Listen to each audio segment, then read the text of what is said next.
noite, queridos. Coloque-se de pé no seu lugar. Vamos louvar o Senhor. Essa noite cantando, exaltando o nome do nosso Deus. Sendo que Ele é exaltado sobre toda a terra e sobre todo o céu.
Digno do nosso louvor.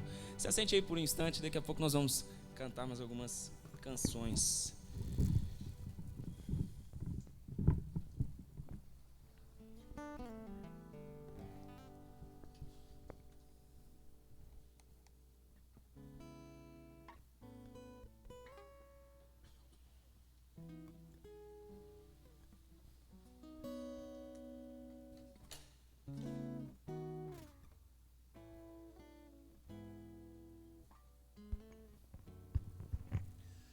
Paz, igreja.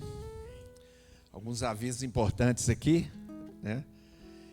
O primeiro aviso aqui, nós vamos ter a vigília de oração, sexta-feira agora, dia 27/9, às 20 horas, 8 horas da noite, né?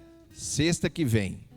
Traga um lanchinho, porque às vezes a gente demora um pouquinho aqui, né, pastor? Tá na graça aí, orando, é muito bom. E teremos também dia 28/9, o encontro de mulheres MCM. Próximo sábado, às 4 horas da tarde, 16 horas, teremos um encontro de mulheres. Chamem outras mulheres, né? Tragam um lanchinho também, que vai ser uma bênção, ok? Dia 29/9, no próximo domingo, teremos o encerramento do nosso aniversário aqui da igreja, de 60 anos, né? Teremos aqui um bolo bem gostoso. Pastor Pedro que vai fazer o bolo, né? Ou pastor Tiago, bolo de banana que ele faz. né? Vai ter um bolão aqui gostoso. Não perca, vai ser... Nós estamos comemorando o aniversário, não pode faltar o bolo, né? Então, vai ser no próximo domingo, dia 29/9, ok? Vou deixar uma pequena reflexão para nós, essa noite. Filipenses 9, diz assim: pelo que também Deus o exaltou soberanamente, e lhe deu um nome que é sobre todo o nome, para que ao nome de Jesus se dobre todo o joelho, dos que estão nos céus e na terra e debaixo da terra, e toda língua confesse que Jesus Cristo é o Senhor, para a glória de Deus Pai. Amém? Entendendo um pedacinho desse texto, né? Nós nos dobraremos na presença do Senhor. Todo mundo, independente, toda língua vai confessar que Ele é o nosso Deus, que Ele é o Senhor, o Rei dos Reis, o Senhor das nações, o Senhor da nossa vida, do nosso coração. Então, cada vez mais nós temos que estar exaltando o nosso Deus. Vamos exaltar Ele aqui, glorificar Ele, louvando o Senhor com toda alegria. Amém? Amém. Então, se coloque de pé mais uma vez. Enquanto nós cantamos, você pode também dar um abraço no seu irmão. Talvez você chegou um pouquinho atrasado, não deu tempo. É o tempo de você fazer isso. Enquanto canta, enquanto adora o Senhor com a sua voz, cantando, você pode também cumprimentar quem está aí do seu lado e dê uns 20 abraços. Tá bom, pastor? Uns 50 abraços? No mínimo 20 abraços. Vamos cantar?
Deus vivo, aquele que veio, morreu nesta terra para nos salvar, para nos comprar. Nós vamos cantar mais uma canção, louvando ao Senhor com as nossas vozes, mas também vamos louvar o Senhor com aquilo que Ele nos confia. Pela manhã eu disse que o Senhor nos permite administrar, né, uma parte dos nossos bens. Na verdade, tudo aquilo que nós recebemos. E Ele espera de nós uma parte tão pequena, e muitas vezes o nosso coração se encontra fechado para isso, né? E nós precisamos então abrir o nosso coração e reconhecer que o nosso Deus, Ele nos dá muito mais do que aquilo que nós necessitamos para viver. O nosso Deus é um Deus fiel, é um Deus poderoso que preenche tudo aquilo que nós precisamos. E Ele nos dá esse direito essa possibilidade de administrar aquilo que Ele nos confia. Que você possa fazer isso bem, fazer isso com o seu coração.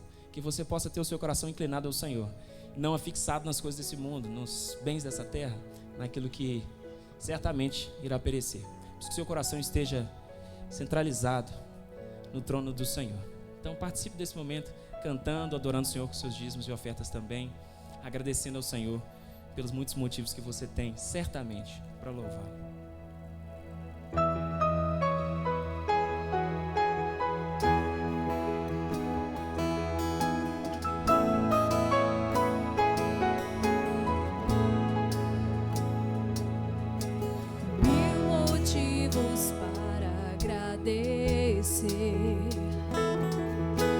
Mais de 1000 razões para louvar, 1000 canções de amor para cantar. Jesus, O amor que você recebeu, por tão grande amor que recebi, pela graça que me atrai, por me perdoar sem merecer. Jesus,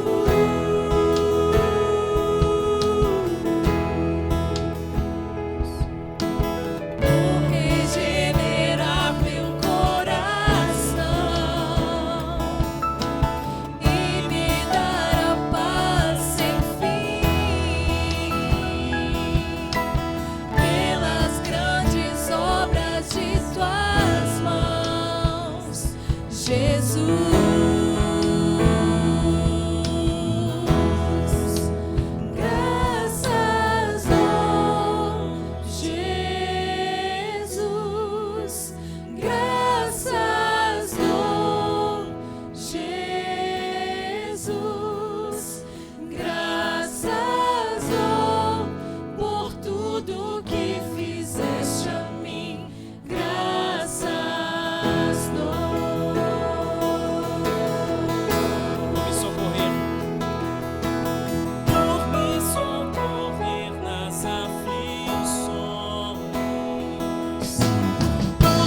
orar.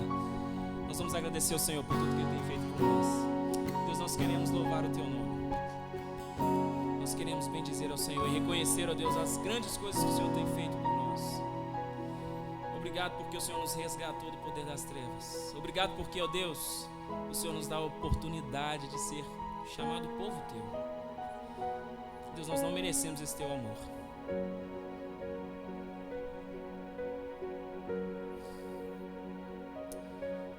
Nós só queremos Te dar, só desejamos Te dar graça, Senhor.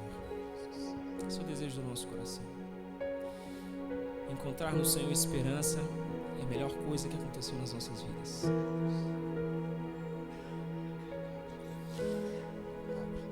Obrigado, Jesus. Te damos graças. Te damos graças. Recebe a nossa adoração. Recebe a nossa gratidão a Ti. Recebe o nosso coração que se quebranta na Tua presença, Deus. Que nada nesse mundo possa desviar a nossa atenção do Senhor. Que o nosso coração esteja entronizado diante de Ti todos os dias. Saibamos Te dar graças em todos os momentos, porque é isso que a Tua palavra nos diz. Em tudo dai graças, pois esta é a vontade do Senhor. Em tudo nós desejamos Te dar graças, Senhor. Recebe a nossa gratidão a Ti nesta noite, nosso louvor ao Senhor. Obrigado, Senhor. Obrigado. Obrigado. Amém. Amém. Você pode se sentar.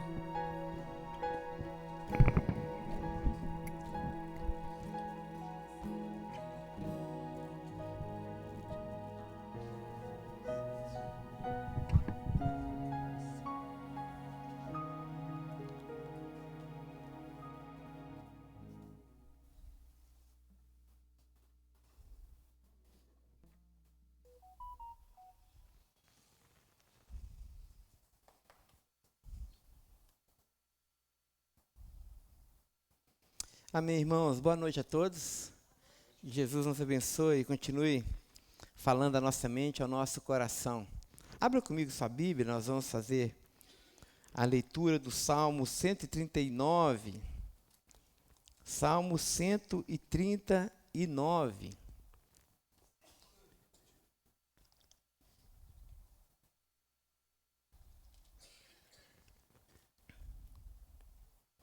Nós vamos ler do verso 1 até o verso de número 18. Nós estamos numa série de reflexões, uma série de mensagens, cujo tema é Deus está conosco. E hoje nós vamos pensar, a partir dessa perspectiva, sobre o Salmo 139. Então, vê se perto de você tem alguém sem a Bíblia, se não, a gente também pode acompanhar a leitura aí, se for possível, pela nossa projeção. Muito bem. Eu leio um salmo atribuído ao rei Davi. A palavra do Senhor diz: Senhor, Tu me sondas e me conheces. Sabe quando eu me sento e também quando eu me levanto. De longe conheces os meus pensamentos, observas o meu andar e o meu deitar. E conhece todos os meus caminhos. A palavra ainda nem chegou à minha língua, e Tu, Senhor, já a conheces toda. Tu me cercas por todos os lados e pões a Tua mão sobre mim. Tal conhecimento é maravilhoso demais para mim. É tão elevado que eu não posso atingir. Para onde me ausentarei do Teu Espírito? Para onde eu fugirei da Tua face? Se subo aos céus, lá estás. Se faço a minha cama no mais profundo abismo, lá estás também. Se tomo as asas da alvorada e me detenho nos confins dos mares, ainda ali a Tua mão me guiará e a Tua mão direita me susterá. Se eu digo às trevas, elas com certeza me encobrirão, e a luz ao redor de mim se fará noite. Até as próprias trevas não te serão escuras, e a noite para ti é tão clara como o dia. Para ti, as trevas e a luz são a mesma coisa. pois tu formastes o meu interior, tu me teceste no ventre da minha mãe. Graças te dou, visto que de modo assombrosamente maravilhoso me formaste. As tuas obras são admiráveis e a minha alma o sabe muito bem. Os meus ossos não te foram encobertos, quando no oculto fui formado e entretecido como nas profundezas da terra. Os teus olhos viram a minha substância ainda informe, e no seu livro foram inscritos todos os meus dias, cada um deles escrito e determinado, quando nenhum deles ainda existia. Que preciosos para mim, ó Deus, são os teus pensamentos, e como é grande a soma deles. Se os contasse, seriam mais numerosos do que o grão de areia. Quando acordo, ainda estou contigo. Senhor, mais uma vez nessa noite, nós te pedimos a tua iluminação e a tua graça sobre essa palavra. Eu quero te pedir, Senhor, que o Senhor abra os olhos do nosso coração para que possamos te contemplar. Fala conosco por meio do teu Espírito. Assim nós oramos e oramos no irrecusável nome de Jesus. Amém, amém e amém. Irmãos, existe uma filosofia muito comum nos nossos dias, sobretudo nos meios evidentemente filosóficos, que é conhecida como o deísmo. O que é o deísmo? O deísmo é uma filosofia que defende a existência de um Deus, e esse Deus, ele criou todas as coisas, mas ele é como se fosse um grande relojoeiro. Ele criou todo o universo e ele deu corda nesse universo. Imagine um relojoeiro dando corda, né, no relógio, e colocou esse universo para funcionar. E se ausentou da sua criação, se afastou da sua criação. Esse Deus dos deístas, portanto, é um Deus totalmente impessoal. Ele, não obstante ter criado todas as coisas, ele não interessa pelos rumos que a sua criação tem tomado.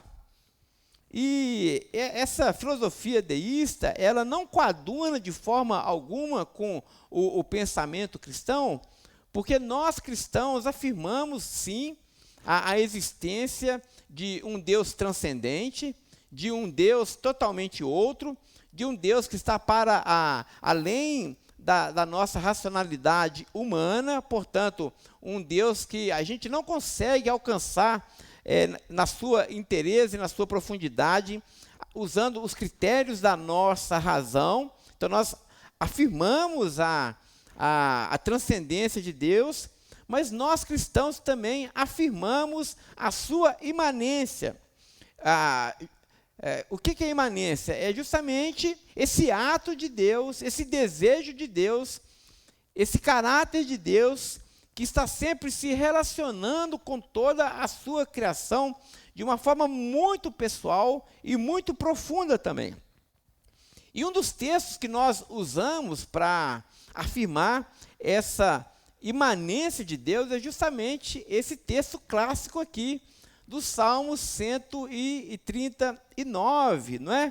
O Dr. John Stott, um dos grandes comentaristas bíblicos aí do nosso tempo, recentemente agora falecido, ele vai falar que o Salmo 139 é a coroa de todos os salmos para ele.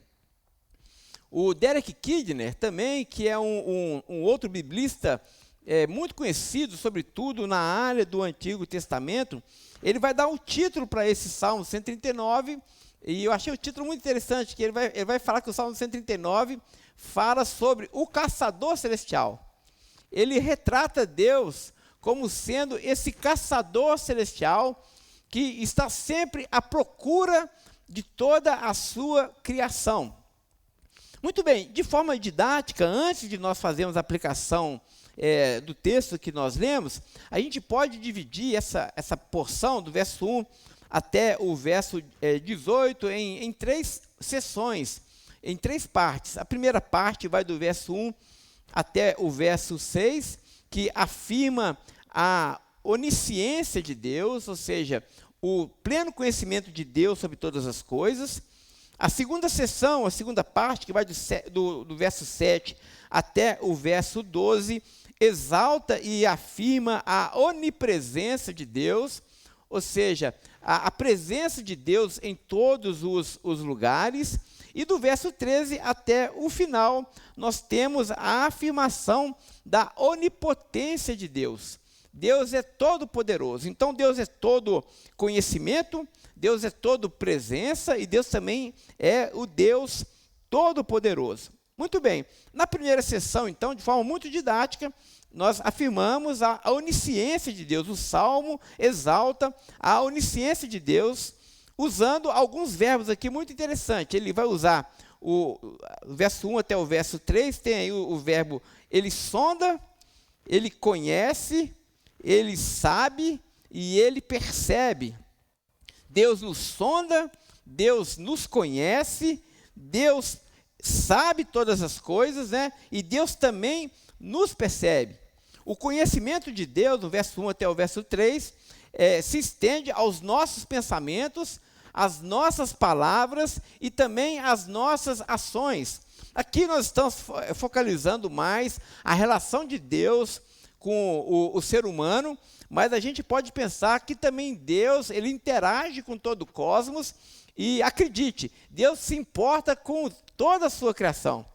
Ele conhece profundamente a sua criação. Isso é assombroso demais, irmãos, para nós. Isso deveria dar, assim, um motivo para a gente ficar uma noite insone, uma noite em claro, pensando no pleno conhecimento de Deus acerca de toda a sua criação.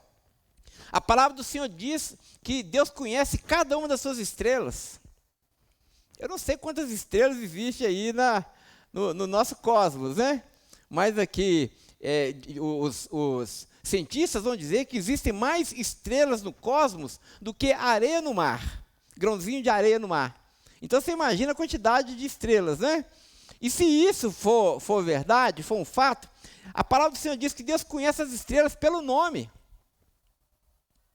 Imagina, né? Ele deve colocar uns nomes delicados, né? Essa aqui é a Mindinha, essa aqui é a minha queridinha. Ele deve colocar uns nomes assim bem charmosos, mas todas as estrelas o Senhor conhece, todas as estrelas. Ele tem, então, essa onisciência, ele sabe a existência daquela estrela. Ele conhece, meus amados irmãos, todas as tocas dos esquilos que existem nesse planeta. Ele conhece todos os formigueiros que existem nesse mundo e conhece cada formiguinha. Eu não sei se ele sabe, se ele pôs nome nas formigas, mas eu não duvido. Deus conhece todas as coisas, né? E sobre a criatura humana, a coroa da sua criação, a palavra do Senhor vai dizer que Deus não apenas conhece a nossa existência, que já é algo assombroso. Nós somos hoje no planeta mais de 7 bilhões de seres humanos vivos na face da Terra. Deus conhece a todos nós. Ele sabe o nosso nome, Ele sabe o nosso CPF, Ele sabe o nosso endereço, Ele nos conhece perfeitamente. A palavra do Senhor diz que Deus conhece os cabelos da nossa cabeça, e eles não apenas são conhecidos, como eles são numerados.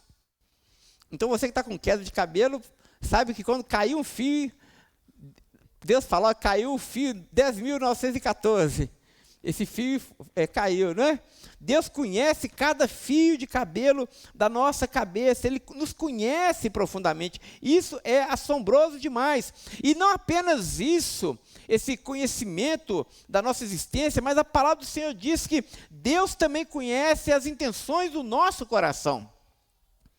Ele conhece o nosso íntimo. Davi vai dizer, Senhor, Tu me sondas e me conheces. Ou seja, o Senhor me revira. As minhas entranhas estão disponíveis diante de Ti, Tu me sondas e Tu me conheces. Não é? Então, Deus conhece as intenções do nosso coração.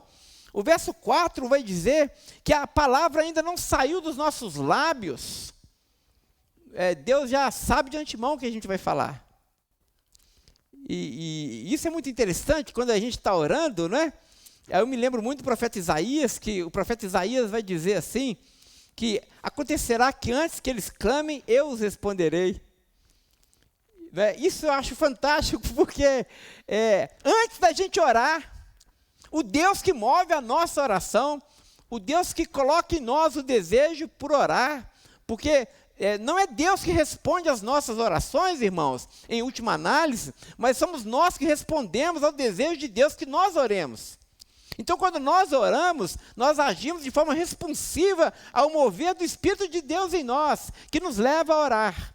Mas quando a gente vai orar ao Senhor, a palavra ainda nem brotou dos nossos lábios, nem subiu ao nosso coração, Deus já conhece. Ou seja, irmãos, Deus nos conhece melhor do que nós mesmos. Deus sabe da nossa identidade, da nossa essência e da nossa estrutura mais do que nós mesmos. Você pode ficar até espantado com coisas que você faz, mas Deus não fica, Deus é indecepcionável. Eu acho que não existe essa palavra, né? Dá para inventar agora. Deus não se decepciona conosco, porque Ele não é surpreendido. Ele nos conhece e nos conhece muito bem. Verso 5 e o verso 6, o Davi aqui vai usar uma figura de uma cidade sitiada para dizer que Deus nos cerca por detrás e por diante. É como se Deus, esse caçador celestial, para usar a expressão do Derek Kidner, ele nos cercasse por todos os lados, por detrás e por diante. Esse Deus onisciente, Ele nos conhece de trás, de frente, quando nos levantamos, quando nos assentamos, Ele nos conhece de todas as formas possíveis. Então, verso 1 ao verso 6, nós temos a afirmação gloriosa de que nós estamos lidando com um Deus onisciente. Verso 7 ao verso 12 afirma a onipresença de Deus. Essa sessão começa com uma pergunta muito interessante. E a pergunta é, no verso 7, acompanha aí, leia aí comigo na sua Bíblia. A pergunta é: para onde me ausentarei da sua presença?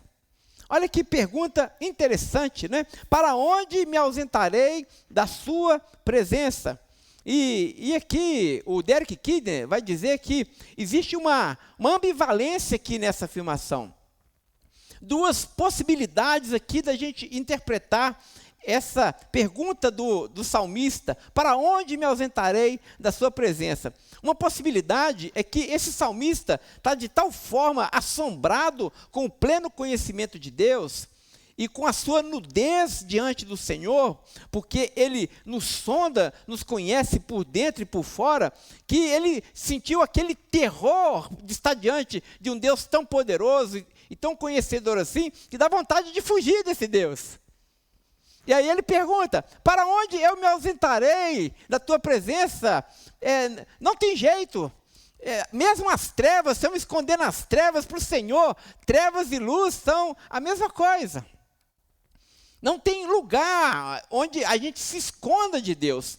E isso é assombroso, isso é inquietante. Então, essa pergunta do salmista tem essa força também, de se você quiser fugir desse caçador celestial, você jamais conseguirá fugir dele. Deus vai encontrar você. O Stott vai usar uma outra expressão dizendo que Deus é o perdigueiro dos céus, né? É o farejador dos céus. Ele caça a sua criação. Onde quer que essa criação se esconda, Ele sempre irá nos achar. E isso é assombroso demais. Mas uma outra possibilidade da gente interpretar essa afirmação do salmista, que é muito interessante, porque o Derek Kidner, o John Stott, ele vai dizer o seguinte: ele vai dizer que o salmista faz essa pergunta com um coração cheio de alegria e de felicidade. É como se Davi estivesse adorando a Deus, escrevendo essa poesia, essa música para o Senhor, dizendo: Senhor, para onde eu me ausentarei da sua presença? Eu estou completamente seguro em tuas mãos. Se eu subo aos céus, lá tu estás. Se eu faço a minha cama na profundeza dos abismos, ali também o Senhor está. O que o Davi, portanto, estava querendo expressar também é justamente isso. Irmãos, não importa onde nós estejamos. Não importa onde a vida tem levado você, meu irmão.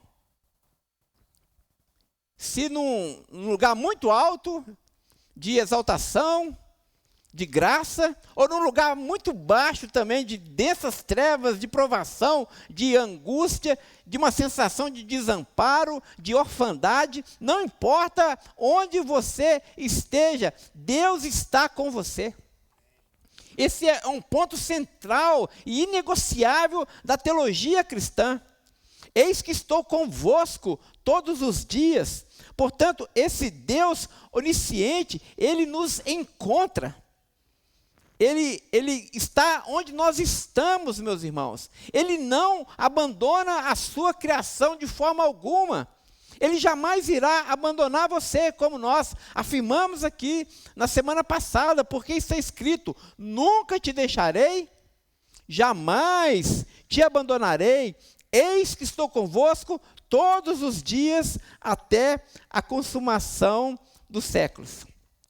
Muito bem, essa é a afirmação acerca da onipresença de Deus. Deus enche todas as coisas. Ele está presente em todos os lugares. Nós não conseguimos escapar do olhar do nosso Senhor, do caçador celestial. Muito bem.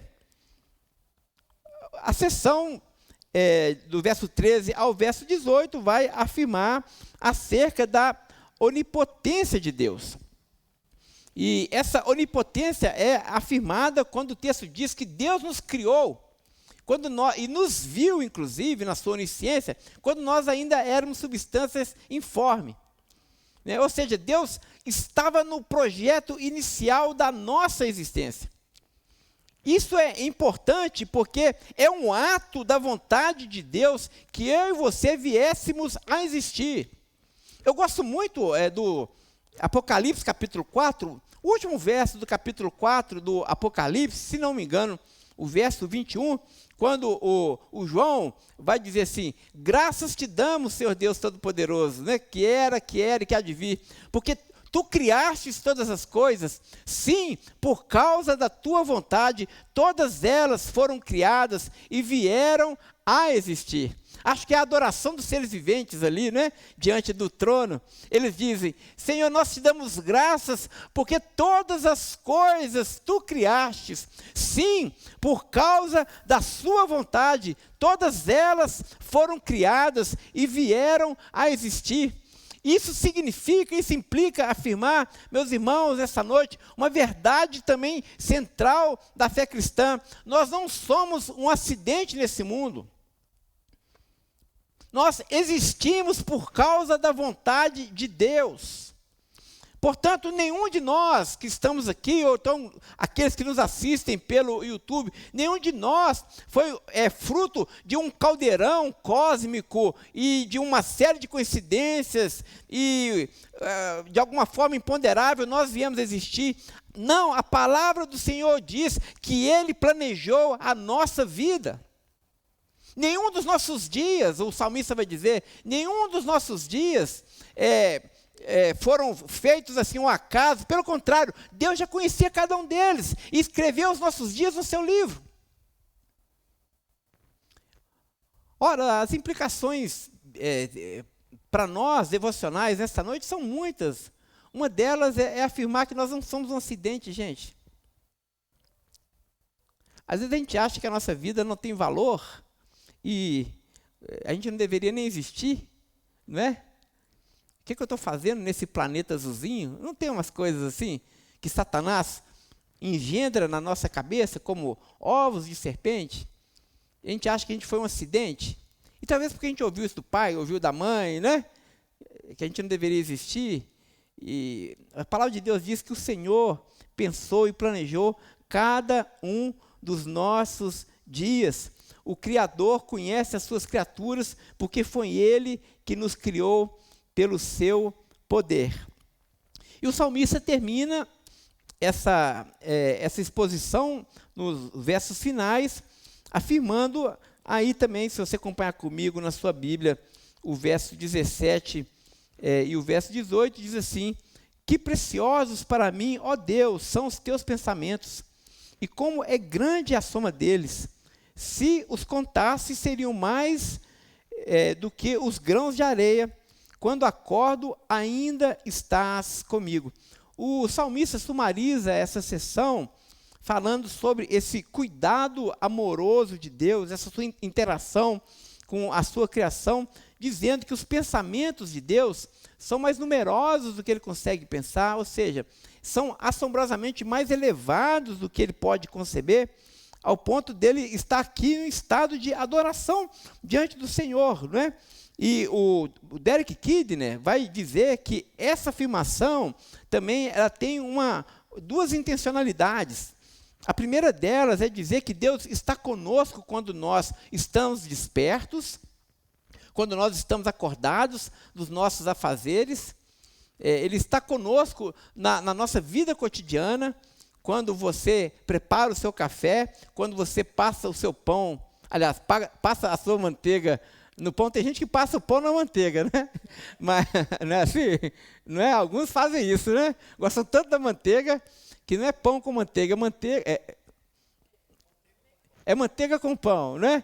Porque gosta muito de manteiga. Deus está conosco nas coisas mais singelas do nosso dia a dia, em momentos que a gente acha que Deus não está interagindo conosco, Ele está presente. Então o salmista poderia ter em tela essa possibilidade dessa preocupação particular que Deus tem ao nosso respeito nas coisas mais elementares, nas coisas menores do nosso cotidiano. Isso é fantástico. Deus se importa com a nossa saúde, Deus se importa com os remédios que a gente está tomando, Deus se importa com os nossos dias, Deus se importa com os nossos problemas no trabalho, Deus se importa com os nossos problemas familiares, Deus se importa com a nossa dor de dente, Deus se importa com o tratamento que a gente precisa fazer, Deus se importa quando nós precisamos acordar de madrugada para trocar o nosso bebezinho. Isso aqui é uma indireta para a irmã Daiane. Deus está conosco quando nós perdemos noite de sono. Ele está conosco quando nós estamos despertos. Mas o texto diz que Ele também está conosco quando nós dormimos. Como aquele pai que nos guarda. Então há essa possibilidade de interpretar Deus como sendo aquele que vela sobre nós quando nós estamos dormindo. Ou seja, Deus não descansa nem dorme, para usar uma expressão do Salmo 121. O guarda de Israel não cochila e não dorme, ele está sempre alerta. Essa é uma possibilidade. A outra possibilidade da gente interpretar o verso 17 e o verso 18, sobretudo o verso 18, quando o salmista diz: quando me acordo, ainda estou contigo, que é uma ideia aqui, porque ele fala no passado, dizendo, nos textos que nós lemos, nos versos anteriores, que se eu fizer a cama no Sheol, no abismo, né, ali o Senhor está comigo. A palavra Sheol significa o lugar do paraíso, né, o lugar dos mortos. Ou seja, quando eu vou para a sepultura, mesmo na sepultura, o Senhor me acompanha. E aqui, pegando um gancho nessa possibilidade de interpretação, a gente poderia fazer a leitura dizendo assim, que Deus está conosco quando nós dormimos, um eufemismo para a morte, aqui um eufemismo, né? Mas Ele está conosco também quando nós despertamos na glória. Essa ideia de que Deus está conosco na nossa concepção, ainda substância informe, Ele está conosco no nosso nascimento, Ele nos acompanha em todas as fases da nossa vida, Ele nos chama pelo nome, Ele conhece a nossa história, todos os nossos dias são escritos no seu livro, e Ele está conosco, portanto, todo esse tempo, mas está conosco também na nossa morte. E mais do que isso, Ele está conosco também e para sempre na nossa ressurreição. Ou seja, nós nunca estamos sós, meus irmãos. Se tem algo que o Salmo 139 afirma com uma eficácia tremenda, é que nós jamais estamos sós. Mesmo que a nossa mãe nos desampare, nós cantamos isso de manhã, não é? Mesmo que os nossos amigos nos traiam, não é isso? Ainda que a figueira não floresça, ainda que não haja fruto na vide, nós cantamos hoje. Mesmo assim, eu me alegro no Senhor, Deus está conosco. Essa é a afirmação central do Salmo 139. Muito bem, eu queria usar esses últimos 10 minutos que nós ainda temos, para trazer aqui algumas implicações e algumas aplicações de toda essa exposição, ok? Então, vou fazer 3 aplicações apenas. A primeira aplicação é justamente essa, que a pessoalidade de Deus, não é, a sua imanência, a sua onipresença, ou seja, a sua possibilidade de estar conosco sempre, não é? E também a sua onipotência, ele sendo o Senhor Todo-Poderoso, dão o testemunho do seu amor e do seu interesse por sua criação. Todas as criaturas de Deus, Deus ama a sua criação e deseja interagir com elas. Portanto, o primeiro ponto que nós afirmamos aqui no Salmo 139 é: Deus se importa e deseja se comunicar com todas as suas criaturas. Não existe nenhum ser humano nesse planeta que não seja alvo do amor inescapável e inegociável de Deus. Nós afirmamos isso. O Salmo 139 nos dá as bases para essa afirmação. Portanto, se você reclamar dizendo que ninguém te ama, saiba que Deus ama você. Às vezes nós não nos amamos, irmãos. E às vezes nós nos autorrejeitamos, se é possível usar essa expressão.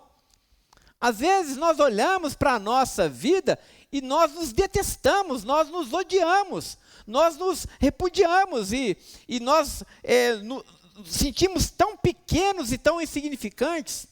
Mas meu irmão, minha irmã, preste atenção, o Deus Criador do universo ama você. Ele te ama. E se tem alguém que te conhece profundamente, como nós vimos, é o Senhor, seu Deus. E a palavra do Senhor para você nessa noite é: Deus ama você. Deus nos ama e está interessado em interagir conosco. Ele quer que nós tenhamos com Ele um relacionamento pessoal. Essa é a primeira afirmação. A segunda afirmação tem a ver com a nossa resposta diante desse amor e desse braço estendido de Deus, dessa mão estendida de Deus. Nós não podemos ficar indiferentes a essa verdade. Precisamos responder ao amor e ao cuidado de Deus. E essa resposta só pode ser 2. Diante da afirmação clara do texto Salmo 139, que diz que Deus se importa conosco e nos ama e deseja se comunicar conosco, nós só podemos dar 2 respostas. A primeira resposta é: ou desprezando por completo o amor de Deus e vivendo a vida da forma como nós desejamos. Essa é uma resposta. Rejeitando por completo o amor de Deus e não querendo se relacionar com Ele, portanto, virando as costas para a sua presença. Podemos fazer isso, ok? Essa é uma resposta. Ou então nós podemos responder rendendo ao Senhor, nos rendendo diante dEle, entregando a nossa vida por completo a Ele, e também assim respondendo ao seu desejo de comunhão, com também tendo um coração inclinado a conhecer e a também interagir com o Senhor nosso Deus. Essa segunda implicação. E a terceira implicação é que, diante desse quadro que nós acabamos de apresentar e de tantos argumentos que nós elencamos, aqui não cabe a pergunta: por que o Senhor permitiu tal coisa na minha vida? Por que Deus me criou dessa forma? Por que as coisas acontecem comigo, ou sucederam comigo da forma como estão? Por que Deus, já que Ele é totalmente amoroso, por que Ele permite, então, tanto sofrimento na minha vida? O texto deixa claro para a gente que Deus, o Senhor, Ele não apenas nos conhece, Ele não apenas deseja interagir conosco, como também Ele, o Senhor, deseja nos conduzir, mesmo em face a tanto sofrimento, mesmo em face a tantas coisas que nós não compreendemos. Ele nos convida a confiar no seu amor inegociável. Nós precisamos, irmãos, e muito da nossa inquietação e da nossa ansiedade tem a ver com a nossa incredulidade. tem a ver com o fato de que nós não confiamos no amor de Deus por nós. Essas perguntas que enchem o nosso coração de dúvidas e as interrogações ficam pulando dentro da gente e tira o nosso sono, tem a ver com o fato que nós não confiamos no cuidado e no caráter amoroso de Deus para conosco. E nós nos perguntamos sempre, Deus, por que o Senhor permite tal coisa? Ao invés de nós glorificarmos ao Senhor, porque Ele tem nos conduzido e Ele tem sido o nosso pastor. E nada tem nos faltado, Ele tem cuidado de nós.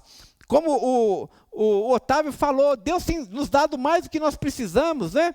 E quando Deus não nos dá as coisas, meus irmãos, é porque nós não precisamos muitas vezes. E às vezes nós perguntamos tanto da nossa história e queremos entender tantas coisas que não cabem a nós questionar, mas precisamos confiar que Deus sabe todas as coisas e Ele há de nos conduzir e nos receber na sua glória. Muito bem, eu quero fechar aí agora com uma ilustração muito conhecida. Eu já apresentei essa ilustração aqui para os irmãos, mas vale a pena ouvir de novo. De um texto tirado do C.S. Lewis, das Crônicas de Nárnia. C.S. Lewis escreveu 7 Crônicas de Nárnia, e dentre elas uma que é uma das minhas preferidas, que é O Cavalo e o Seu Menino. E nessa crônica, O Cavalo e o Seu Menino, nós temos a história de 2 crianças, o Dígore e a Polly. Se eu não me engano é a Polly. São várias crianças nesse livro, né? E eles eles saíram de uma terra árida e estavam agora caminhando para Nárnia, para a terra do grande leão. E nesse trajeto, né, eles então estão na sua montaria, nesse cavalo, um cavalo falante, inclusive, muito interessante isso. E quando eles estão nesse trajeto, saindo dessa terra deserta, não é, que é a ideia da nosso lugar de escravidão para a nossa herança em Nárnia, nesse trajeto eles encontram vários obstáculos. E quando eles estão quase chegando nos portões de Nárnia, já para entrar na cidade, eles são assaltados por um enorme leão. Um grande leão, um leão muito feroz. E o leão vem correndo atrás deles, e eles montados no cavalo. Só que o leão era muito veloz, e o cavalo, mesmo correndo com toda velocidade, não conseguiu escapar do leão.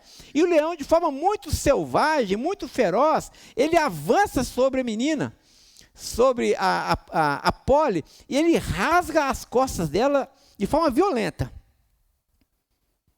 E sangra as costas daquela menina. Então, mesmo assim, toda ferida, ela consegue passar dos portões de Nárnia, e os portões são fechados, e pelo menos ela estava ali agora, toda machucada, mas ela chegou em casa. E depois dela passar um tempo e se recuperar e tudo mais, né, eles foram agora convidados a conhecerem o grande rei de Nárnia. O grande senhor das terras do além-mar. E eles ficaram todos entusiasmados. Nós vamos conhecer agora o rei de Nárnia e tudo mais. E se prepararam todos para estar diante daquele governante. E, para surpresa, quando eles abrem assim as portas e eles vão se aproximando do trono, eles veem que naquele trono estava um grande leão, que era o Aslan. Aí, eles ficaram meio assim, peraí, você é um leão? Aí o Aslan vai dizer, eu sou. A ideia do eu sou como o Deus Todo-Poderoso, né? Eu sou. Aí, os meninos vão argumentar com Aslan. Olha, você é um leão, mas quando nós estávamos indo para cá, nós encontramos muitos leões ferozes pelo caminho. E eles nos perseguiram, e eles nos colocaram muito medo. Aí o Aslan vai responder, menino, não existe outros leões, existe apenas eu sou o único. Aí o rapazinho vai dizer assim, Espera aí, você é o único leão? Você está querendo dizer que não existe outro leão a não ser o Senhor? E aí o Asa vai responder, sim, eu sou o único. E aí o menino argumenta, então foi você que nos perseguiu durante esse tempo todo? Foi você que não nos deixou dormir e aterrorizados com a sua presença? E, aliás, foi você que feriu a minha amiga ao ponto dela quase morrer? Aí o Aslan respondeu, sim, fui eu sou o único leão. Aí o menino perguntou, mas agora eu quero que você me explique então, por que você fez isso com a minha amiga? Por que você, de forma violenta, quase tirou a vida dela? E aí o leão respondeu, menino, a sua história, eu vou contar para você. Mas a história dela, eu vou contar para ela. Irmãos, nós, muitas vezes, não sabemos porque as coisas acontecem conosco. E talvez esse mundo, a gente não vai ficar sabendo mesmo. Mas um dia, quando nós estivermos diante do Senhor, para usar aqui uma citação do C.S. Lewis, quando nós estivermos diante dele, nós não faremos mais nenhuma pergunta. Porque como C.S. Lewis escreveu, agora sei, Senhor, porque nunca me respondestes e nunca tirastes as minhas dúvidas. Agora que estou diante de ti, eu reconheço, tu és a resposta. Tu és a resposta. Quando estivermos diante do Senhor, Ele será a nossa resposta. Até lá, Deus nos convida a confiar nele e a saber que Ele é todo poderoso, que Ele é todo onisciente, que Ele é onipresente e que todo o seu poder não existe para nos massacrar, mas todo esse poder existe para afirmar de forma definitiva e poderosa que Ele nos ama, que Ele cuida de nós, que Ele escreve a nossa história. Ele é o Senhor da nossa história. E nada, absolutamente nada que Ele escreveu no seu livro ao nosso respeito irá ficar deixado para trás. Deus há de cumprir toda a sua vontade nas nossas vidas. Amém? Feche os olhos e vamos orar.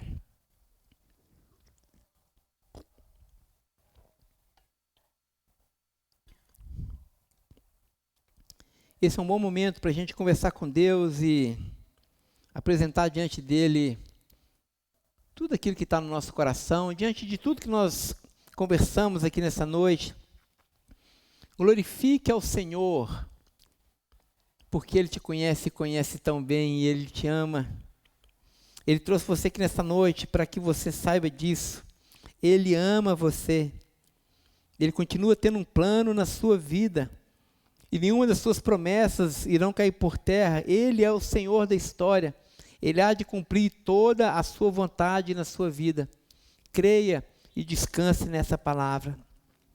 Ó Senhor dos altos céus, te damos graças por mais uma noite, pela oportunidade que o Senhor nos dá de conhecer a Tua palavra, de conhecer acerca do Seu caráter, de quem Tu és, Senhor. Ó Deus, que nessa noite essa palavra possa ser rema nos nossos corações, possa nos alimentar durante essa semana, Senhor, que possamos descansar na Tua soberania, no Teu poder, no Teu pleno conhecimento a nosso respeito. Muito obrigado, Senhor, pelo Seu amor que é insondável. Muito obrigado, Senhor, porque nenhum dos Teus planos a nosso respeito serão frustrados. Muito obrigado, Senhor, porque dentro do Seu relógio, dentro do Seu calendário e não do nosso, toda a Sua vontade será cumprida, Senhor. Ó Deus, que essa palavra seja para nós âncora, ó Deus, em nossas almas, para que a nossa fé não vacile, para que o nosso coração não seja tomado de nenhuma ansiedade, Senhor. Pelo contrário, que haja entre nós ações de graça, que haja entre nós louvor, ó Deus, que do nosso íntimo possa brotar assombro e adoração diante de um Deus que é totalmente outro, mas que é tão sublime e também tão amoroso. A despeito da sua glória, o Senhor se importa conosco, continua falando conosco, continua ministrando aos nossos corações essa verdade que aprendemos hoje. Assim oramos no nome de Jesus, e assim que a graça do Senhor Jesus e o amor de Deus, o nosso bondoso Pai, e a doce consolação do Teu Santo Espírito seja com todo o povo de Deus espalhado por toda a terra, não apenas hoje, mas até o dia de Cristo Jesus. Amém, amém e amém. Amém, irmãos. Semana para lá de abençoada a todos. Amém. Coloque-se de pé no seu lugar. Enquanto nós cantamos, você pode ir se despedindo, adorando ao Senhor.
Consagramos todo o nosso ser a Ti.